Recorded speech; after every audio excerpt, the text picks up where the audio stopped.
Trending ആയിട്ടുണ്ടായിരുന്ന ഒരു viral bread toast ആട്ടോ ഇന്ന് കാണിക്കാൻ പോകുന്നത്. ഇത് വായിലിട്ടാൽ അലിഞ്ഞു പോവുകയും ചെയ്യും. ഗസ്റ്റൊക്കെ വരുമ്പോൾ ഡെസേർട്ടായിട്ടും സെർവ് ചെയ്യാം. കിട്ടില്ലനായിട്ടാണ്. അതിന് വേണ്ടിയിട്ട് ഞാൻ ബ്രെഡ് സ്ലൈസസ് എടുത്തിട്ടുണ്ട്. 3 വെച്ചിട്ടാണ് ഞാൻ ഇപ്പോൾ തയ്യാറാക്കി എടുക്കുന്നത്.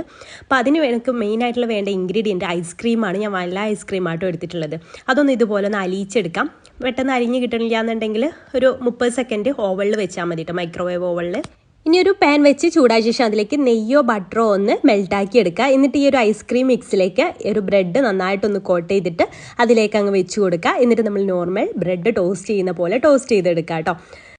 ഒരു ഭാഗമാവുമ്പോൾ നമുക്ക് തിരിച്ചിട്ട് കൊടുക്കാം. ആ രീതിയിലൊന്ന് ടോസ്റ്റ് ചെയ്തെടുക്കാം. നല്ല സോഫ്റ്റുമാണ്, നല്ല ടേസ്റ്റുമാണ് കേട്ടോ. എന്തായാലും നിങ്ങൾ ട്രൈ ചെയ്ത് നോക്കേണ്ട ഐറ്റമാണ്. മസ്റ്റ് ട്രൈ ഐറ്റം തന്നെ പറയാം കേട്ടോ. അപ്പോൾ അതാ 2 റെഡി ആയിട്ടുണ്ട്. ഞാൻ ഒന്നും കൂടെ ചെയ്തെടുക്കുന്നുണ്ട്. നമുക്ക് എത്ര വേണോ അതിനനുസരിച്ച് ഐസ്ക്രീം എടുത്തിട്ട് ടോസ്റ്റ് ചെയ്തെടുക്കാം. നല്ല കുട്ടികൾക്കൊക്കെ ഉണ്ടാക്കി കൊടുത്തവർക്കൊക്കെ ഒത്തിരി ഇഷ്ടം. കുട്ടികൾക്ക് നല്ല കേട്ടോ, എന്നെ പോലെയുള്ള മധുരപ്രേമികൾക്കൊക്കെ ഇഷ്ടമാവും. അപ്പോൾ ഞാൻ 3 ഇതുപോലെ ഒരുമിച്ച് വെച്ചിട്ടുണ്ട്. അതിൻ്റെ മുകളിൽ ആ ചൂടോടുകൂടെ തന്നെ ഒരു സ്കൂപ്പ് ഐസ്ക്രീമും കൂടെ ഇട്ട് കൊടുക്കാം കേട്ടോ. എന്നിട്ട് അതിൻ്റെ മുകളിൽ കുറച്ച് ആർഭാടായിക്കോട്ടെ എന്ന് വിചാരിച്ചിട്ട് കുറച്ച് ബദാം ക്രഷ് ചെയ്തതും കൂടി ഇട്ട് കൊടുക്കുന്നുണ്ട്.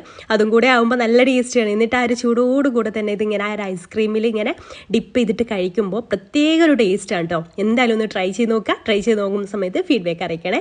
വീഡിയോ ഇഷ്ടമായാൽ ലൈക്ക് ചെയ്യാൻ മറക്കല്ലേ. താങ്ക്